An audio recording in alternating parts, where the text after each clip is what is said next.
हे प्रभु, हे मेरे महादेव, बस इतनी कृपा करना, सावन में अपने भक्तों को कभी निराश ना करना, उनकी झोली खुशियों से भर देना। लाइक जरूर करें दोस्तों। सावन के सोमवार और यह व्रत काफी महत्वपूर्ण होता है। चाहे कुंवारी लड़कियां हो, सुहागन हो, पुरुष हो, लड़के हो, सभी अपना मनचाहा साथी पाने के लिए भोले बाबा से प्रार्थना करते हैं। जो आध्यात्मिक अवसर खोजते हैं उनके लिए सर्वश्रेष्ठ मौका है। और सभी जो सुहागन होती है वह अपने पति की दीर्घ आयु के लिए कामना करती है। और सावन में शिवजी की कृपा हो जाए तो मनुष्य का भाग्य बदल जाता है, उसका कल्याण होना निश्चित होता है। लेकिन ऐसा भी कहा जाता है कि इस समय में अगर कुछ बातों का ध्यान ना रखा जाए तो शिवजी अपने भक्तों से नाराज हो सकते हैं। सावन का महीना है और 22 जुलाई से सावन शुरू हो रहे हैं और इसका समापन 19 अगस्त को होगा। भगवान शिव का सबसे प्रिय महीना है। आषाढ़ पूर्णिमा के बाद से प्रारंभ हो जाएगा और यह पूरा का पूरा महापर्व भगवान शिव और दिव्य स्त्री ऊर्जा मां पार्वती को समर्पित है। वैसे तो सावन का पूरा महीना ही बहुत खास होता है भगवान शिव की पूजा के लिए, लेकिन सावन का जो सोमवार होता है इसमें भगवान भोलेनाथ की कृपा पाने के लिए यह बहुत विशेष माना जाता है।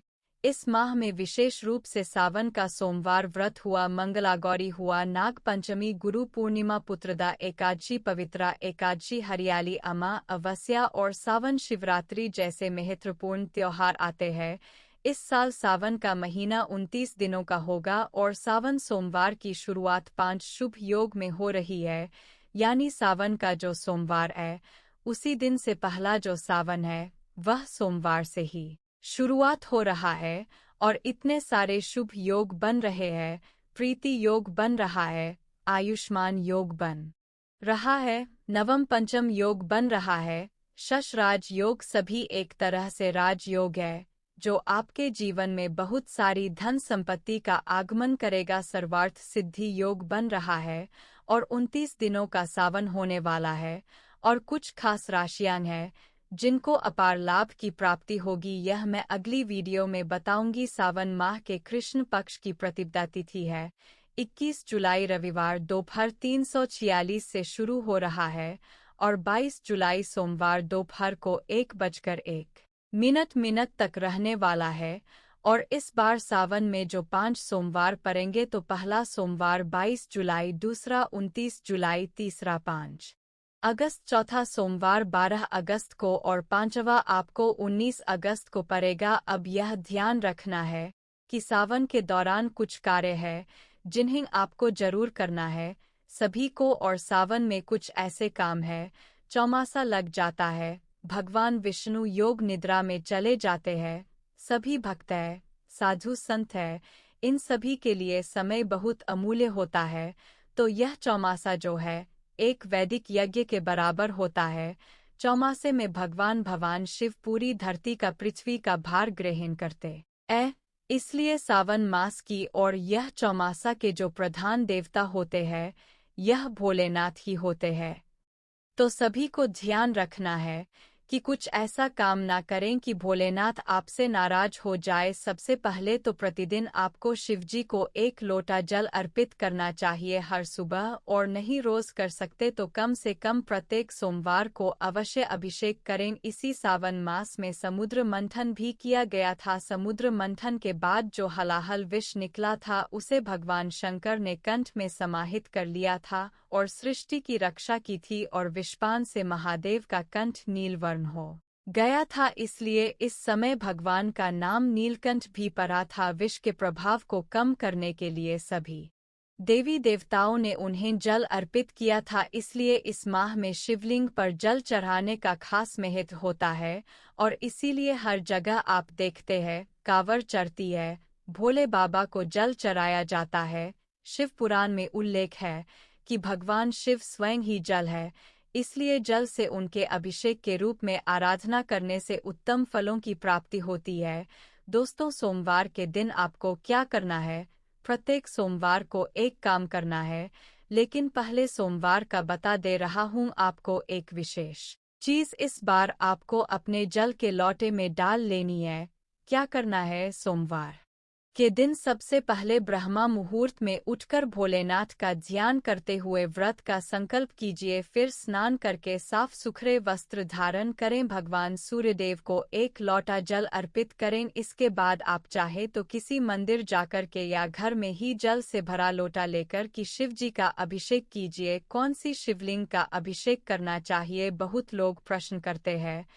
तो आपको या तो अगर आपके अंदर बहुत सारा आपको पावर चाहिए, पैसा चाहिए, अट्रैक्शन चाहिए, तो आपको सबसे अच्छा है पारद का शिवलिंग इस्तेमाल करना चाहिए। अगर आपको लक्ष्मी प्राप्ति की इच्छा है, आपके घर में कलह ज्यादा है, क्लेश से मुक्ति चाहिए, शांति चाहिए, डिप्रेशन में आपके घर के लोग रहते हैं, तो आपको घर पर स्फटिक का शिवलिंग स्थापित करना चाहिए। और अगर आप चाहते हैं कि नॉर्मल सब कुछ एक काम इंसान के लिए नर्मदेश्वर शिवलिंग सर्वश्रेष्ठ होती है, वह भी स्थापित कर सकते हैं।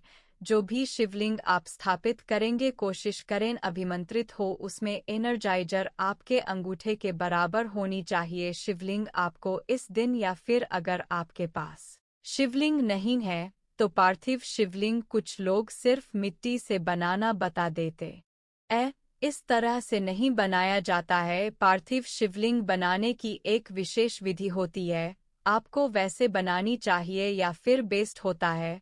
अगर आपके पास कोई शिवलिंग नहीं है और तो आप जाकर घर के आसपास जो भी शिव मंदिर हो वहां पर आप जल अर्पित कर सकते हैं, रुद्र अभिषेक कर सकते हैं।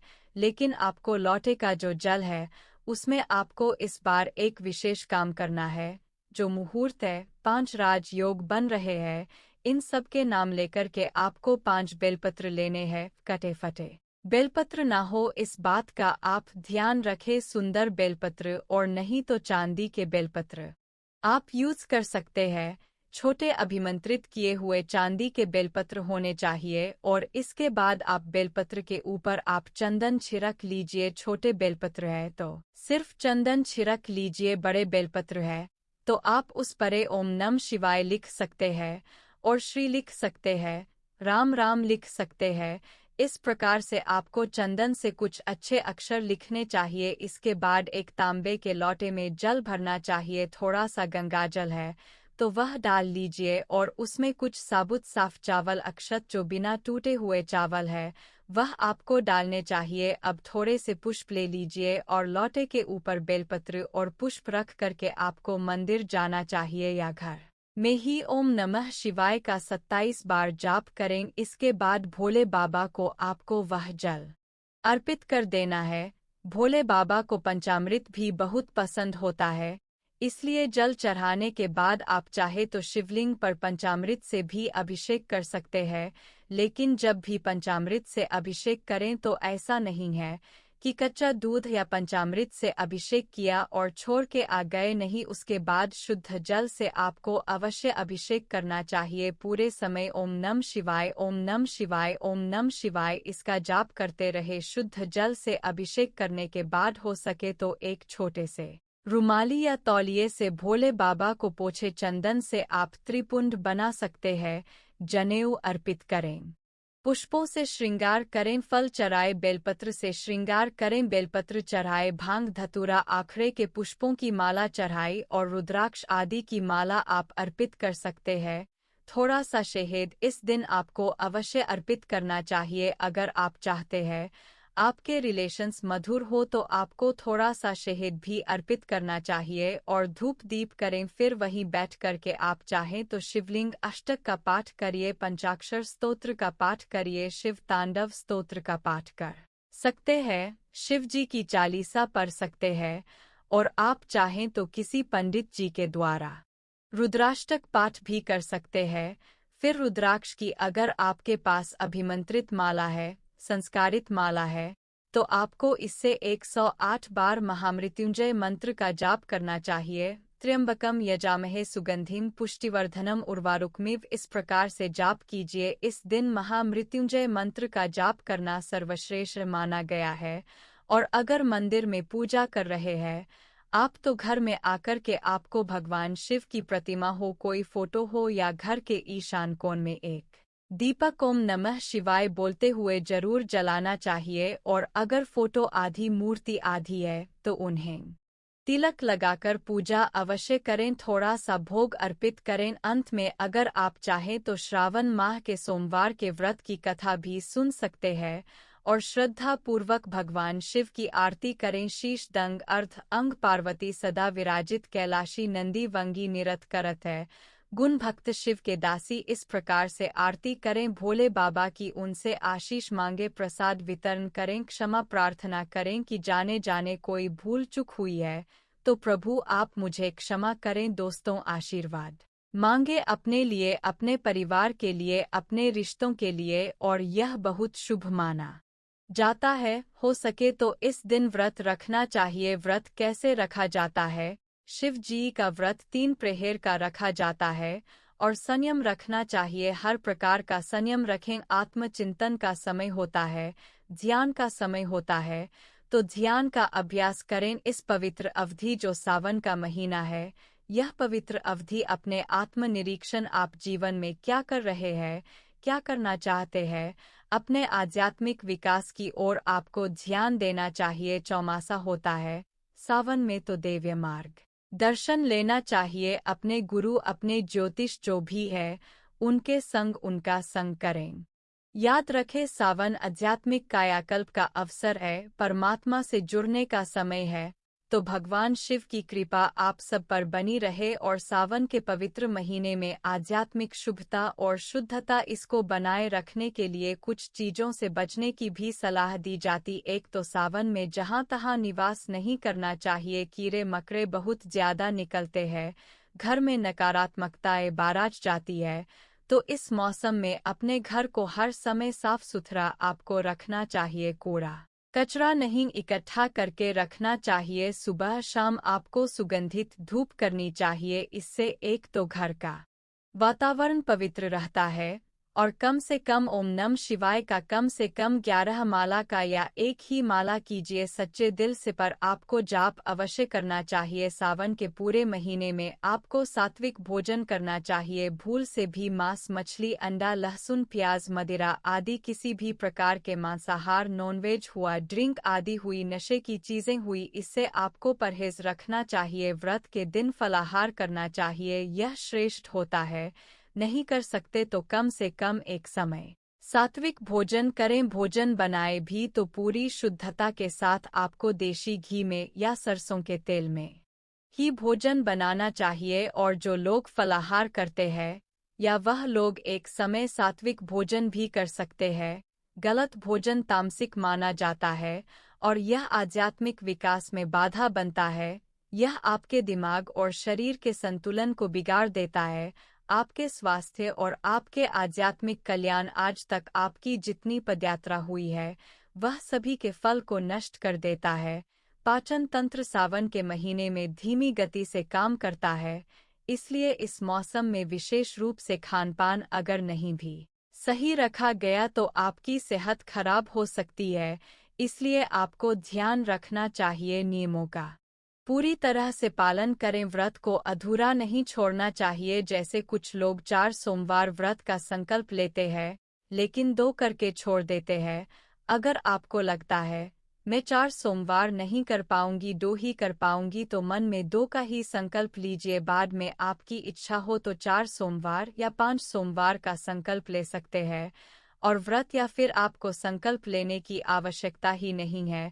आप मन में कर लीजिए कि मुझसे जितने हो पाएंगे मैं उतना करूंगा। यह सोच करके आपको आचरण को पवित्र रखें, किसी का भी दिल दुखाए बिना आपको व्रत को धारण करना चाहिए। आप देखेंगे यही सावन का महीना आपको कितना फलदायी होगा। किसी भी प्रकार के नकारात्मक विचार है, क्रोध है, हानि है, आप मंदिर आदि में जाएंगे, किसी के ऊपर बुरी नज़र रखना, किसी के प्रति झूठे आकर्षण से बचना, शादीशुदा महिलाओं से बातचीत करना, छेड़खानी करना, पराई स्त्रियों से, पराए पुरुषों से संपर्क बनाना, यह सभी चीज़ें आपके आध्यात्मिक यात्रा में बाधाएं पैदा करती है। अपने विचारों को शुद्ध रखें, किसी प्रकार का अशुद्ध विचार भी मन में न लाए, अशुद्ध व्यवहार न करें, अपनी यौन पवित्रता को भी बनाकर रखें, किसी भी तरह के माया जाल में ना फंसे। कायाकल्प का काल है और जीवन साथी के साथ भी आपको मर्यादापूर्ण व्यवहार करना चाहिए। किसी भी तरह के झगड़े, खराब व्यवहार यह संबंधों में दूरियां बनाते हैं,